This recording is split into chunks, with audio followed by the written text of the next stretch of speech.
नमस्कार. भारतीय जनता पार्टी प्रदेश कार्यालयामध्ये आयोजित या पत्रकार परिषदेमध्ये आपल्या सगळ्यांचं स्वागत.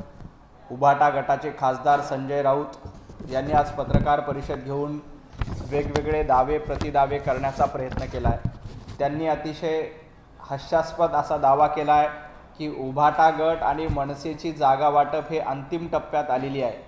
खरं तर ज्यांचा पक्षच अंतिम टप्प्यात आला आहे त्यांचं जागा वाटप अंतिम टप्प्यात असलं काय किंवा पहिल्या टप्प्यात असलं का त्यांनी काही फरक पडणार नाही. मुंबई महापालिकेत टप्प्याटप्प्यानं मनसेचा आणि उभाटा गटाचा कार्यक्रम करायचं आहे हे सर्वसामान्य मराठी माणसांनी आणि मुंबईकरांनी ठरवलं आहे. त्यामुळे संजयजी राऊत तुम्ही कितीही जागा वाटप अंतिम टप्प्यात आणलं तरी मुंबईकर यावेळेला टप्प्याने तुमचा कार्यक्रम करणार आहेत, कारण तुमचा पक्षच हा अंतिम टप्प्यामध्ये आलेला आहे. अशा पद्धतीचं जागा वाटप करून त्याचा काहीही उपयोग होणार नाही, कारण सर्वसामान्य मुंबईकर सर्वसामान्य मराठी माणूस हा भारतीय जनता पार्टी आणि महायुतीच्या सोबत आहेत. आदरणीय देवेंद्रजी फडणवीस यांनाच आशीर्वाद यावेळेला मुंबईकर आणि मराठी माणूस देणार हे त्यांनी ठरवलं आहे. त्यामुळं ज्यांचा पक्ष अंतिम टप्प्यामध्ये आला आहे त्यांनी जागा वाटप केलं काय किंवा नाही केलं काय त्यांनी फार फरक पडणार नाही. तुम्ही कितीही दावे प्रतिदावे केले तरी मुंबईमध्ये भारतीय जनता पार्टी आणि महायुतीचाच महापौर बसेल याच्यामध्ये अजिबात शंका नाही. मुंबई आमचीच आहे, आमच्यात कुठलाही विसंवाद नाहीये. आता आमचं घर दोघांचं घर आहे.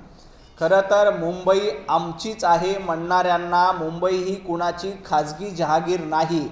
मुंबई ही कुणाच्या कुटुंबाची प्रायव्हेट प्रॉपर्टी नाही. मुंबई मराठी माणसाची आहे. मुंबई इथल्या राहणाऱ्या सर्वसामान्य नागरिकांची आहे. आजपर्यंत स्वतःची जहागीर म्हणून आजपर्यंत स्वतःची खाजगी मालमत्ता असल्यासारखं मुंबईला वापरलंय. त्यांना धडा शिकवण्याचं काम यावेळेला मुंबईकर निश्चितपणे करतील, कारण आजपर्यंत तुम्ही मुंबईला लुटण्याचं काम केलंय. आजपर्यंत मुंबईला ओरडण्याचं काम ओरबडण्याचं काम तुम्ही केलंय. त्यामुळं मुंबई आमची म्हणणाऱ्यांना थोडीशी लाज वाटली पाहिजे. मुंबई तुमची नाही तर मुंबई सर्वसामान्य मराठी माणसाची आहे. मुंबई सर्वसामान्य मुंबईकरांची आहे आणि मुंबई इथं राहणाऱ्या नागरिकांची आहे. ती मुंबई तुमची नाही. राहिला प्रश्न, मुंबई हे आमचं घर आहे असं ते म्हणतात. मुंबई हे तुमचं घर नाही तर मुंबई हे सर्वसामान्य मराठी माणसांचं घर आहे. आणि घर हे भिंतीवर आधारलेलं नसतं तर ते विचारांवर आधारलेलं असतं. तुमच्याकडे ना विचार आहेत ना तुमच्याकडे आचार आहेत. त्यामुळं ज्यांचे विचार नसतात त्यांनी कितीही घराच्या गप्पा केल्या कितीही एकोपाच्या गप्पा केल्या तरी त्याचा उपयोग होणार नाही, कारण विचार तुम्ही सोडून दिलेले आहेत. घर हे नुसत्या भिंतीवर कधीच उभं राहत नाही. वंदनीय हिंदू हृदय सम्राट बाळासाहेब ठाकरे यांनी हे विचारावर शिवसेना उभी केली होती. तुम्ही विचार पायदळीत उडवले आणि काँग्रेसच्या दावणीला जाऊन आपला पक्ष बांधला. तुम्ही विचारांची हत्या केली आणि काँग्रेसच्या राष्ट्रवादीच्या शेजारी जाऊन तुम्ही बसलात. त्यामुळे ज्यांनी विचारांची हत्या केली त्यांना घराची भाषा बोलणं शोभत नाही. त्यांना ज्यांच्यामध्ये विसंवाद आहे त्यांना संवादाची भाषा शोभत नाही. खरं तर जे सरकार जनतेच्या आशीर्वादातून जन्माला आलेलं आहे त्याला टेस्ट ट्यूब बेबी म्हणणं म्हणजे हास्यास्पद आहे. ज्यांनी घरामध्ये बसून फेसबुक लाईव्ह केलं होतं ते खरे टेस्ट ट्यूब बेबी आहेत. ज्यांच्या सरकारची प्रेग्नन्सी ही घरामध्ये झाली होती आणि फेसबुक लाईव्हच्या माध्यमातून ज्यांनी आपलं सरकार चालवलं होतं, फेसबुक लाईव्हच्या माध्यमातून ज्यांनी ज्या सरकारचं संगोपन केलं होतं अशांनी इतरांना टेस्ट ट्यूब बेबी म्हणू नये. भारतीय जनता पार्टी, एकनाथजी शिंदे आणि अजितदादा यांचं सरकार हे जनतेच्या आशीर्वादातून जन्माला आलेलं आहे. त्यामुळं हे टेस्ट ट्यूब बेबी नाही तर हे जनतेचं लाडकं सरकार आहे. हे जनतेचं लाडकं मूल आहे, लाडकं बाळ आहे. हे संजय राऊत विसरलेले आहेत, कारण या सरकारला 2/3 बहुमतांनी जनतेनं निवडून दिलंय. संजय राऊत तुम्ही टेस्ट ट्यूब बेबी आहात आणि तुमचा पक्ष आता टेस्ट ट्यूब बेबी झालेला आहे. तुम्ही 90 जागा लढल्यात, 90 पैकी फक्त 20 जागा ज्यांच्या आल्यात ते खऱ्या अर्थानं बेबी असतात. त्यामुळं बेबी संजय राऊत यांनी इतरांवर टीका करू नये.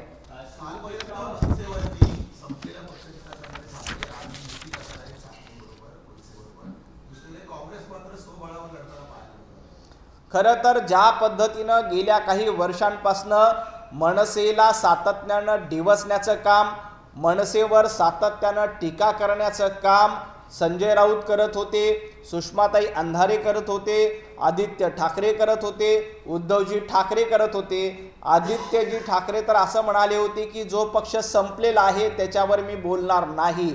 सुषमाताई अंधारे असं म्हणाल्या होत्या, Raj Thackeray you are not my time. अशा पद्धती जाहीर सभेमध्ये ज्यांनी अशा पद्धतीचे शब्द वापरले होते. संजय राऊत, तुम्ही सामनाच्या अग्रलेखातून राज ठाकरे यांच्याबद्दल काय काय शब्द वापरले होते, राज ठाकरे यांना कशा पद्धतीनं शिवीगाळ केली होती हे संजय राऊत विसरलेले आहेत. पण नियतीचा खेळ असा असतो की त्याच संजय राऊतांना शिवतीर्थावर जावं लागतं, राज ठाकरे यांचे उंबरठे झिजवावे लागतात, कारण त्यांच्यासाठी ती अस्तित्वाची लढाई आहे. संजय राऊत कितीही म्हणत असतील तरी हे विचारांची लढाई आहे, तर ही विचारांची लढाई नाही, तर ही खुर्चीसाठीची लढाई आहे. खुर्ची मिळावी याचसाठी उद्धवजी ठाकरे राज ठाकरे यांना सोबत घेत आहेत. माझी राज ठाकरे यांना देखील विनंती आहे की उद्धवजी ठाकरे यांचा स्वभाव वापरा आणि फेकून द्या अशाच पद्धतीनं आहे. उद्धवजी ठाकरे हे पार्टीमध्ये खंजीर खुपसण्यामध्ये अतिशय एक्सपर्ट आहेत. 2019ला भारतीय जनता पार्टीसोबत त्यांनी युती केली, आमच्यासोबत युतीमध्ये लढले आणि ऐन वेळेला मुख्यमंत्रीपदासाठी भारतीय जनता पार्टीच्या पाठीत खंजीर खुपसला आणि काँग्रेस राष्ट्रवादीसोबत जाऊन बसले. राज ठाकरे यांनी देखील सावध राहिलं पाहिजे. उद्या तुमच्या पाठीमध्ये खंजीर खुपसण्यासाठी देखील उद्धवजी आणि संजय राऊत मागे पुढे पाहणार नाहीत. याआधी 2008 राज ठाकरे यांच्या पाठीत खंजीर खुपसून त्यांना घराबाहेर काढण्याचं काम उभाटा गटानं संजय राऊत आणि उद्धवजी ठाकरे यांनी केलं होतं. याचा विसर मनसेला आणि राज ठाकरे यांना नक्कीच पडला नसेल.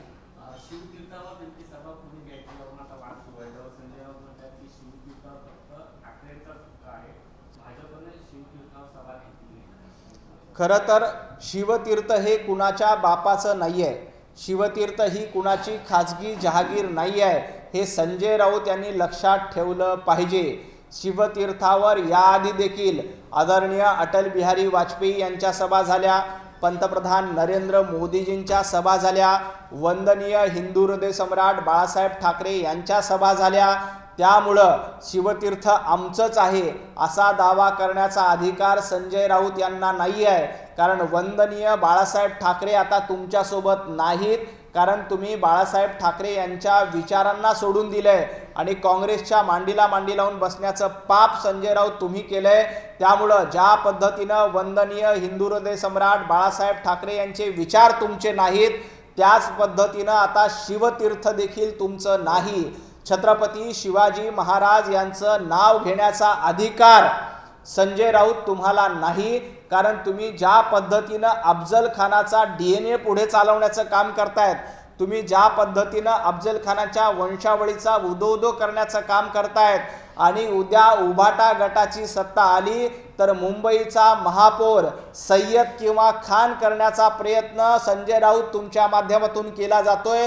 त्यामुळं तुम्हाला शिवतीर्थ मागण्याचा अधिकार नाही, शिवतीर्थावर बोलण्याचा अधिकार नाही. वंदनीय हिंदू हृदय सम्राट बाळासाहेब ठाकरे यांचे विचार ज्या दिवशी सोडले त्याच दिवशी तुम्ही शिवतीर्थावरचा अधिकार देखील सोडलेला आहे.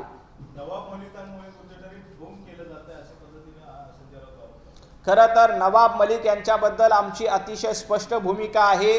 जोपर्यंत नवाब मलिक मुंबईमध्ये राष्ट्रवादी काँग्रेसचं नेतृत्व करतायत तोपर्यंत आम्ही नवाब मलिकांसोबत जाणार नाही, हे आम्ही याआधी देखील स्पष्ट केलंय. त्यामुळं मुंबईमध्ये कुठेही राष्ट्रवादी काँग्रेस यांच्यासोबत युती करण्याचा, आघाडी करण्याचा प्रश्नच नाही. शिवसेना ही डुप्लिकेट अमित शहा यांनी हे लादलेलं लग्न आहे असं त्यांनी टीका केली. खरं तर आता संजय राऊत स्वतः डुप्लिकेट आहेत. ज्या काँग्रेस सोबत जाऊन तुम्ही बसलात, ज्या सोनिया गांधींच्या चरणी जाऊन लीन झालात, त्यावेळेला तुम्ही स्वतःचा उभाटा गट डुप्लिकेट केलाय. तुमचं अस्तित्व अतिशय संपलेलं आहे आणि हे लादलेलं लग्न नाही, हे जनतेच्या आशीर्वादावर निवडून आलेलं सरकार आहे. या सरकारची मुहूर्तमेढ आणि या सरकारची लगीनगाठ ही संजय राऊत तुम्ही बांधलेली नाही, या सरकारची लगीनगाठ ही जनतेने बांधलेली आहे. 11 कोटी जनतेच्या आशीर्वादानं 240 आमदार निवडून आले, त्याच्यानंतर हे सरकार आलंय। भारतीय जनता पार्टीला 137 आमदारांनी पाठिंबा दिलाय। भारतीय जनता पार्टीचे 137 आमदार आहेत। त्यामुळे हे लादलेलं लग्न नाही, तर जनतेच्या मनातलं लग्न आहे, हे संजय राऊत यांनी लक्षात ठेवावं। आता संजय राऊत लग्नाचीच भाषा करतायत, तर संजय राऊत तुम्ही काँग्रेस बरोबर का घटस्फोट घेतला, काँग्रेस सोबत का फारकत घेतली, हे जरा सांगावं। आणि तुमचं जे काँग्रेस सोबत लागलेलं लग्न होतं, ते लग्न रीतसर लागलेलं होतं की जो बाहेर खालीपणा करून लावलेलं लग्न होतं, हे जरा संजय राऊत यांनी लग्नाच्याच भाषेत महाराष्ट्राला सांगावं। निवडणूक आयोगावर पुन्हा एकदा संजय राऊतांनी निशाणा साधलेला पाहायला मिळतो। दुसरीकडे पक्षबंदी कायदा आहे त्याच्यावर देखील टीका करताना पाहायला मिळते। खरं तर निवडणूक आयोगाबद्दल हरामखोर असा शब्द संजय राऊत यांनी आज वापरला। संजय राऊतजी, हरामखोर हा शब्द तुम्हाला वापरायचा असेल तर तो उभाटा गटाबद्दल वापरला पाहिजे। 2019ला तुम्ही भारतीय जनता पार्टीसोबत युती केली आणि आमच्या पाठीत खंजीर खुपसून काँग्रेससोबत गेला। मग निवडणूक आयोगाची हीच व्याख्या तुम्हाला वापरायची असेल तर हरामखोर शब्द हा उभाटा गटाला आणि संजय राऊत यांना स्वतःला लागू पडतो, कारण त्यांनी महायुतीसोबत आघाडी युती केलेली असताना 2019 मध्ये काँग्रेसच्या मांडीला मांडी लावून बसले होते। तेव्हा सगळं काही योग्य होतं। तुम्ही आमच्यासोबत निवडणूक लढता आणि सत्तेसाठी मात्र काँग्रेससोबत आणि राष्ट्रवादीसोबत जाता, त्याला हरामखोरगिरीपणा म्हणतात। आणि महाराष्ट्राने ही तुमची हरामखोरीगिरी बघितली, म्हणूनच 90 पैकी फक्त 20 जागा तुमच्या निवडून आल्या, बाकी सगळीकडे तुमचा पराभव झालेला आहे। त्यामुळे अशा पद्धतीचा हरामखोर शब्द संजय राऊत यांनी वापरू नये। तो वापरलाच तो संजय राऊत आणि उभाटा गटालाच लागू होतो। 19 डिसेंबर संदर्भामध्ये पृथ्वीराज चव्हाणांनी जे वक्तव्य केलं होतं त्यावर आता पुन्हा एकदा संजय राऊतांनी देखील वक्तव्य केलेलं पाहायला मिळतं। खरं तर याआधी देखील संजय राऊतांनी अनेक भाकीत वर्तवली होती। त्यांनी असं सांगितलं होतं की हे सरकार 2 महिन्यामध्ये पडणार, हे सरकार 4 महिन्यामध्ये पडणार, राहुल गांधी देशाचे पंतप्रधान होणार, हे शपथपत्रावर लिहून द्यायला संजय राऊत तयार होते। उद्धवजी ठाकरे पुन्हा मुख्यमंत्री होणार असा दावा देखील संजय राऊतांनी केला, परंतु आजपर्यंत सामनामध्ये लिहिलेला एकही शब्द खरा ठरला नाही आणि संजय राऊत यांचा एकही दावा खरा ठरला नाही। त्यामुळे 19 डिसेंबरचा दावा देखील फोल ठरणार आहे। माणिकराव कोकाटे यांच्या अडचणी पुन्हा एकदा वाढलेल्या पाहायला मिळतं। माणिकराव कोकाटे यांना जिल्हा कोर्टाने आहे ती शिक्षा सुनावलेली आहे, त्यामुळे आता परत मंत्रिमंडळातून एक मंत्र्यांची विकेट पडेल असं म्हणतो। या सगळ्या प्रकरणामध्ये मंत्रिमंडळामध्ये कोणाला ठेवायचं कोणाला नाही ठेवायचं हा संपूर्ण अधिकार आदरणीय मुख्यमंत्री देवेंद्रजी फडणवीस यांच्याकडे आहे। या प्रकरणामध्ये जे काही झालं असेल त्याची सत्यता तपासली जाईल आणि या प्रकरणामध्ये जर का काही चुकीचं असेल तर निश्चितपणे कारवाई केली जाईल। अंबरनाथमध्ये पाहायला गेलं तर भाजपचे जे उमेदवार आहेत त्यांच्या कार्यालयावर काल रात्री गोळीबार झालेला आहे, 4 राऊंड फायर केलेले आहेत। मुख्यमंत्री भाजपचे असतानाही अशा प्रकारे राऊंड फायर होत आहेत, काय नाही, या प्रकरणामध्ये पोलीस पूर्ण चौकशी करतायत। पोलिसांनी पूर्ण माहिती घेतली। स्वतः गृहमंत्री देखील, मुख्यमंत्री असलेले देवेंद्रजी फडणवीस देखील या पूर्ण प्रकरणावर लक्ष ठेवून आहेत। जे काही चुकीचं असेल त्याच्यावर कारवाई केली जाईल। आणि या संबंधामध्ये मुख्यमंत्र्यांची सभा देखील आहे, चूक उत्तर दिलं नाही का हल्ला करण्याचं? निश्चितपणे देवेंद्रजी फडणवीस यांची आज अंबरनाथमध्ये नगरपालिका आणि नगरपंचायत निवडणुकीसाठी संध्याकाळी 7 वाजता सभा आहे। त्या सभेमध्ये अशा पद्धतीनं जो कोणी गुंडगिरी करणार असेल त्याच्यावर निश्चितपणे ते उत्तर देतील। पोलीस देखील जे कोणी गुंडगिरी करणार असतील त्यांना सोडणार नाहीत, कारण इथं कायद्याचं राज्य आहे, देवाभाऊंचं राज्य आहे। देवाचा न्याय निश्चितपणे मिळणार हे लक्षात ठेवावं। प्रज्ञा सातव आहेत, काँग्रेसच्या विद्यमान विधान परिषद आमदार आहेत, त्या भाजपमध्ये प्रवेश करणार असल्याची माहिती सुद्धा येते। हा पक्ष प्रवेश केलेला आहे। काँग्रेसमधून आतापर्यंत माजी आमदारांनी पदाधिकारी झाले, मात्र आता विद्यमान आमदार देखील काँग्रेसची साथ सोडताना पाहायला मिळतात। भाजपच्या वाटेवर काय कारण? प्रज्ञाताई यांच्याबद्दलची बातमी मला तुमच्याकडनंच कळाली, मी याबद्दल सविस्तर माहिती घेतो। परंतु गेल्या काही दिवसापासून सातत्यानं काँग्रेसचे अनेक लोक त्यांना सोडचिठ्ठी देत आहेत। त्यांना माहिती आहे की राहुल गांधींचं नेतृत्व चालणार नाही। हर्षवर्धन सपकाळ ज्या पद्धतीनं बाष्कळ बडबड गेल्या काही दिवसापासून महाराष्ट्रामध्ये करतायत, त्यामुळे काँग्रेसचे अनेक लोक वैतागलेले आहेत। काँग्रेसचे आमदार देखील वैतागलेले आहेत, कारण हर्षवर्धन सपकाळ यांचं नेतृत्व काँग्रेसच्या लोकांना मान्य नाही, राहुल गांधी यांचं नेतृत्व काँग्रेसच्या लोकांना मान्य नाही। त्यामुळं अनेक आमदार, अनेक पदाधिकारी सातत्यानं काँग्रेसमधनं भारतीय जनता पार्टीमध्ये येत आहेत। जे कोणी येत असतील त्यांचं आम्ही निश्चितपणे स्वागत करू, परंतु प्रज्ञाताईबद्दल मला आज तरी माहिती नाही। अंबादास दानवे यांच्याकडनं ट्विट करण्यात आलेलं आहे, धाराशिवच्या उमरगानंतर सादर आहे शिंदे काँग्रेस युतीचे नवे पर्व, द मुरुड फाईल्स। शिंदेचे अंतुले नाथ आणि बाण पंजा एकत्र येणार आहेत आणि बाळासाहेबांचे विचार कुठेतरी खुंटीऐवजी समुद्रात टाकलेत का, अशा प्रकारचा प्रश्न त्यांनी एकनाथ शिंदे यांना उपस्थित केला आहे। मुरुड फाईल्स बद्दल बोलण्याऐवजी अंबादासजी दानवे यांनी दानवे फाईल्स बद्दल बोललं पाहिजे। तुमच्या छत्रपती संभाजीनगरमध्ये आज काय अवस्था आहे, तुम्हाला पुन्हा एकदा आमदारकी मिळणार आहे का, याबद्दलचा विचार अंबादासजी दानवे तुम्ही करा। गेल्या काही दिवसांपासून संजय राऊत यांची जागा घेण्याचा प्रयत्न अंबादासजी दानवे करतायत। रोज सकाळी उठून संजय राऊतांनंतर आपली एक पत्रकार परिषद व्हावी अशी अंबादास दानवे यांची इच्छा असते आणि माध्यमाने त्यांचे बाईट दाखवावी अशी त्यांची इच्छा असते, परंतु ती इच्छा काय त्यांची पूर्ण होत नाही। त्यामुळे असे फुसके फटाके फोडण्याचा रोज रोज प्रयत्न करतायत। याआधी देखील अधिवेशनात अनेक फुसके फटाके फोडण्याचा प्रयत्न अंबादासजी दानवे यांनी केलाय, कारण आदित्यजी ठाकरे तर असं म्हणाले होते की जो पक्ष संपलेला आहे त्याच्यावर मी बोलणार नाही। सुषमाताई अंधारे असं म्हणाल्या होत्या, Raj Thackeray you are not my time. अशा पद्धती जाहीर सभेमध्ये ज्यांनी अशा पद्धतीचे शब्द वापरले होते, संजय राऊत तुम्ही सामनाच्या अग्रलेखातून राज ठाकरे यांच्याबद्दल काय काय शब्द वापरले होते, राज ठाकरे यांना कशा पद्धतीनं शिवीगाळ केली होती हे संजय राऊत विसरलेले आहेत।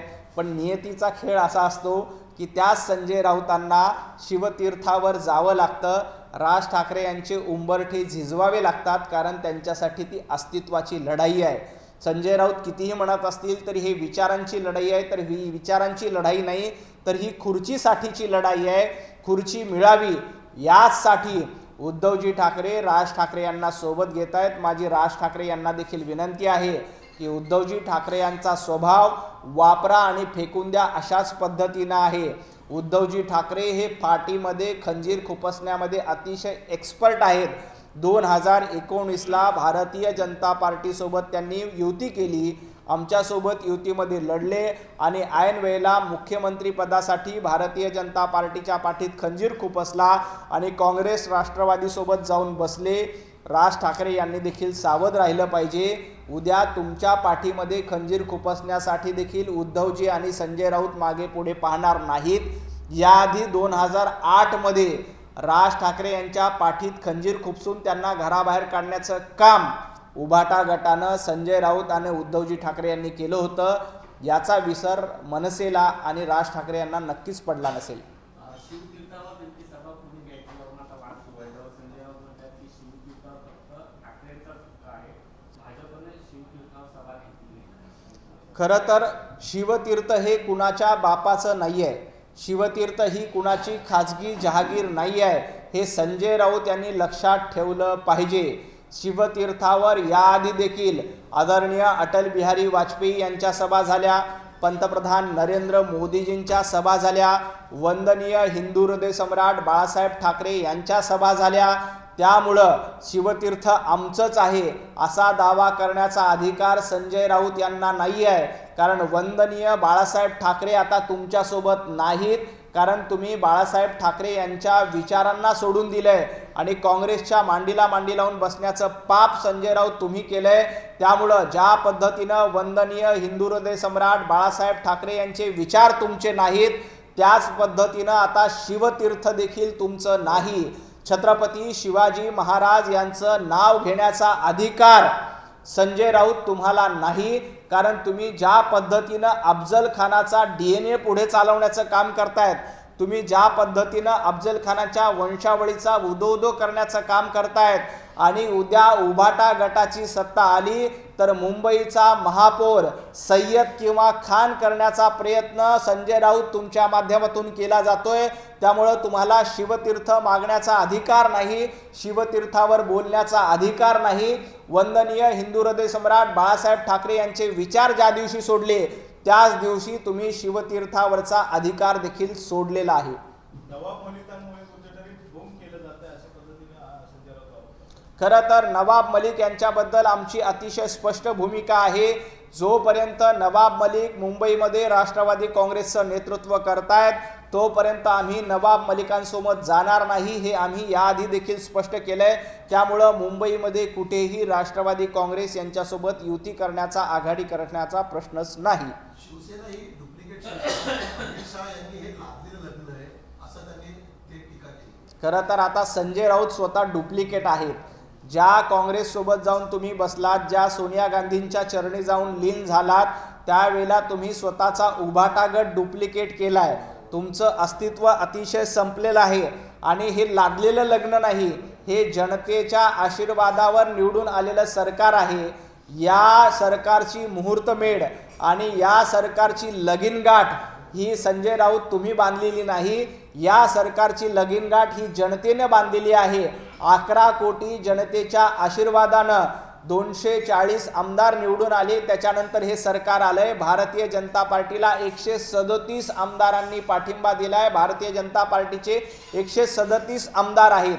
त्यामुळं हे लादलेलं लग्न नाही तर जनतेच्या मनातलं लग्न आहे, हे संजय राऊत यांनी लक्षात ठेवावं. आता संजय राऊत लग्नाचीच भाषा करतायत तर संजय राऊत तुम्ही काँग्रेस बरोबर का घटस्फोट घेतला, काँग्रेससोबत का फारकत घेतली हे जरा सांगावं. आणि तुमचं जे काँग्रेससोबत लागलेलं लग्न होतं ते लग्न रीतसर लागलेलं होतं की जो बाहेर खालीपणा करून लावलेलं लग्न होतं, हे जरा संजय राऊत यांनी लग्नाच्याच भाषेत महाराष्ट्राला सांगावं. निवडणूक आयोगावर पुन्हा एकदा संजय राऊतांनी निशाणा साधलेला पाहायला मिळतो. दुसरीकडे पक्षबंदी कायदा आहे त्याच्यावर देखील टीका करताना पाहायला मिळते. खरं तर निवडणूक आयोगाबद्दल हरामखोर असा शब्द संजय राऊत यांनी आज वापरला. संजय राऊतजी, हरामखोर हा शब्द तुम्हाला वापरायचा असेल तर तो उभाटा गटाबद्दल वापरला पाहिजे. 2019ला तुम्ही भारतीय जनता पार्टीसोबत युती केली आणि आमच्या पाठीत खंजीर खुपसून काँग्रेससोबत गेला. मग निवडणूक आयोगाची हीच व्याख्या तुम्हाला वापरायची असेल तर हरामखोर शब्द हा उभाटा गटाला आणि संजय राऊत यांना स्वतःला लागू पडतो. कारण त्यांनी महायुतीसोबत आघाडी युती केलेली असताना 2019मध्ये काँग्रेसच्या मांडीला मांडी लावून बसले होते. तेव्हा सगळं काही योग्य होतं. तुम्ही आमच्यासोबत निवडणूक लढता आणि सत्तेसाठी मात्र काँग्रेससोबत आणि राष्ट्रवादीसोबत जाता, त्याला हरामखोरगिरीपणा म्हणतात. आणि महाराष्ट्राने ही तुमची हरामखोरीगिरी बघितली म्हणूनच 90 पैकी फक्त 20 जागा तुमच्या निवडून आल्या. बाकी सगळीकडे तुमचा पराभव झालेला आहे. त्यामुळं अशा पद्धतीचा हरामखोर शब्द संजय राऊत यांनी वापरू नये. तो वापरला असतो तो संजय राऊत आणि उभाटा गटालाच लागू होतो. 19 डिसेंबर संदर्भामध्ये पृथ्वीराज चव्हाणांनी जे वक्तव्य केलं होतं त्यावर आता पुन्हा एकदा संजय राऊतांनी देखील वक्तव्य केलेलं पाहायला मिळतं. खरं तर याआधी देखील संजय राऊतांनी अनेक भाकीत वक्तव्यली होती. त्यांनी असं सांगितलं होतं की हे सरकार 2 महिन्यामध्ये पडणार, हे सरकार 4 महिन्यामध्ये पडणार, राहुल गांधी देशाचे पंतप्रधान होणार, हे शपथपत्रावर लिहून द्यायला संजय राऊत तयार होते. उद्धवजी ठाकरे पुन्हा मुख्यमंत्री होणार असा दावा देखील संजय राऊतांनी केला. परंतु आजपर्यंत सामनामध्ये लिहिलेला एकही शब्द खरा ठरला नाही आणि संजय राऊत यांचा एकही दावा खरा ठरला नाही. त्यामुळे 19 डिसेंबरचा दावा देखील फोल ठरणार आहे. माणिकराव कोकाटे यांच्या अडचणी पुन्हा एकदा वाढलेल्या पाहायला मिळतं. माणिकराव कोकाटे यांना जिल्हा कोर्टाने आहे ती शिक्षा सुनावलेली आहे. त्यामुळे आता परत मंत्रिमंडळातून एक मंत्र्यांची विकेट पडेल असं म्हणतो. या सगळ्या प्रकरणामध्ये मंत्रिमंडळामध्ये कोणाला ठेवायचं कोणाला नाही ठेवायचं हा संपूर्ण अधिकार आदरणीय मुख्यमंत्री देवेंद्रजी फडणवीस यांच्याकडे आहे. या प्रकरणामध्ये जे काही झालं असेल त्याची सत्यता तपासली जाईल आणि या प्रकरणामध्ये जर का काही चुकीचं असेल तर निश्चितपणे कारवाई केली जाईल. अंबरनाथमध्ये पाहायला गेलं तर भाजपचे जे उमेदवार आहेत त्यांच्या कार्यालयावर काल रात्री गोळीबार झालेला आहे. 4 राऊंड फायर केलेले आहेत. मुख्यमंत्री भाजपचे असतानाही अशा प्रकारे राऊंड फायर होत आहेत. काय नाही, या प्रकरणामध्ये पोलीस पूर्ण चौकशी करतायत. पोलिसांनी पूर्ण माहिती घेतली. स्वतः गृहमंत्री देखील मुख्यमंत्री असलेले देवेंद्रजी फडणवीस देखील या पूर्ण प्रकरणावर लक्ष ठेवून आहेत. जे काही चुकीचं असेल त्याच्यावर कारवाई केली जाईल. आणि या अंबरनाथमध्ये मुख्यमंत्र्यांची सभा देखील आहे. चूक उत्तर दिलं नाही का हल्ला करण्याचं? निश्चितपणे देवेंद्रजी फडणवीस यांची आज अंबरनाथमध्ये नगरपालिका आणि नगरपंचायत निवडणुकीसाठी संध्याकाळी 7 वाजता सभा आहे। त्या सभेमध्ये अशा पद्धतीनं जो कोणी गुंडगिरी करणार असेल त्याच्यावर निश्चितपणे ते उत्तर देतील।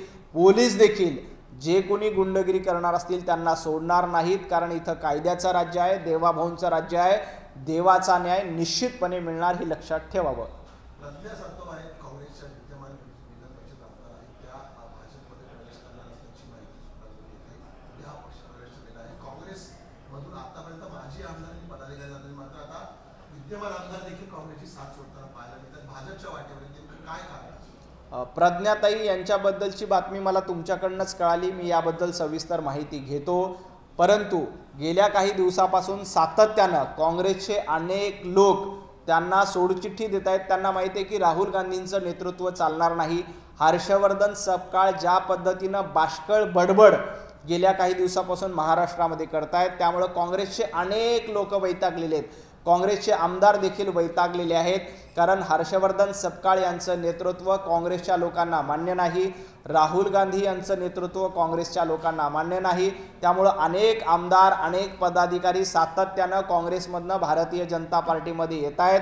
जे कोणी येत असतील त्यांचं आम्ही निश्चितपणे स्वागत करू, परंतु प्रज्ञाताईबद्दल मला आज तरी माहिती नाही। अंबादास दानवे यांच्याकडनं ट्विट करण्यात आलेलं आहे, धाराशिवच्या उमरगानंतर सादर आहे शिंदे काँग्रेस युतीचे नवे पर्व, द मुरुड फाईल्स। शिंदेचे अंतुलेनाथ आणि बाण पंजा एकत्र येणार आहेत आणि बाळासाहेबांचे विचार कुठेतरी खुंटीऐवजी समुद्रात टाकलेत का, अशा प्रकारचा प्रश्न त्यांनी एकनाथ शिंदे यांना उपस्थित केला आहे। मुरुड फाईल्स बद्दल बोलण्याऐवजी अंबादासजी दानवे यांनी दानवे फाईल्स बद्दल बोललं पाहिजे। तुमच्या छत्रपती संभाजीनगरमध्ये आज काय अवस्था आहे, तुम्हाला पुन्हा एकदा आमदारकी मिळणार आहे का, याबद्दलचा विचार अंबादासजी दानवे तुम्ही करा। गेल्या काही दिवसांपासून संजय राऊत यांची जागा घेण्याचा प्रयत्न अंबादासजी दानवे करतायत। रोज सकाळी उठून संजय राऊतांनंतर आपली एक पत्रकार परिषद व्हावी अशी अंबादास दानवे यांची इच्छा असते आणि माध्यमाने त्यांचे बाईट दाखवावी अशी त्यांची इच्छा असते, परंतु ती इच्छा काय त्यांची पूर्ण होत नाही। त्यामुळे असे फुसके फटाके फोडण्याचा रोज प्रयत्न करतायत। याआधी देखील अधिवेशनात अनेक फुसके फटाके फोडण्याचा प्रयत्न अंबादासजी दानवे यांनी केला आहे, कारण त्यांची आमदारकीची टर्म संपलेली आहे आणि पुन्हा एकदा आपल्याला आमदारकी मिळावी यासाठी दानवे साहेबांचा प्रयत्न सुरू आहे, परंतु ते त्याच्यामध्ये यशस्वी होणार नाहीत। वसई विरारमध्ये भाजपची निवडणूक पाहताना बहुजन विकास आघाडी आता काँग्रेस आणि महाविकास आघाडीबरोबर आघाडी करण्याचा प्रयत्न करत आहे। भाजपला रोखण्यासाठी आता इथले विरोधी पक्ष आहेत ते एकवटताना पाहायला मिळत आहे। कितीही झुंडीनं आले, कसेही आले तर त्याचा काहीही फरक पडणार नाही। वसई विरार असो, मीरा भाईंदर असो, ठाणे असो, कल्याण डोंबिवली असो, सर्वत्र भारतीय जनता पार्टी आणि महायुतीचा झेंडा फडकणार, याच्यामध्ये अजिबात शंका नाही। बहुजन वंचित आघाडीसोबत सत्ता करू द्या, आणखी कोणाला सोबत घेऊ द्या, काँग्रेसला सोबत घेऊ द्या, शरद पवार गटाला सोबत घेऊ द्या, गरज पडली तर उभाटाला सोबत घेऊ द्या, मनसेला सोबत घेऊ द्या, काहीही परिणाम होणार नाही।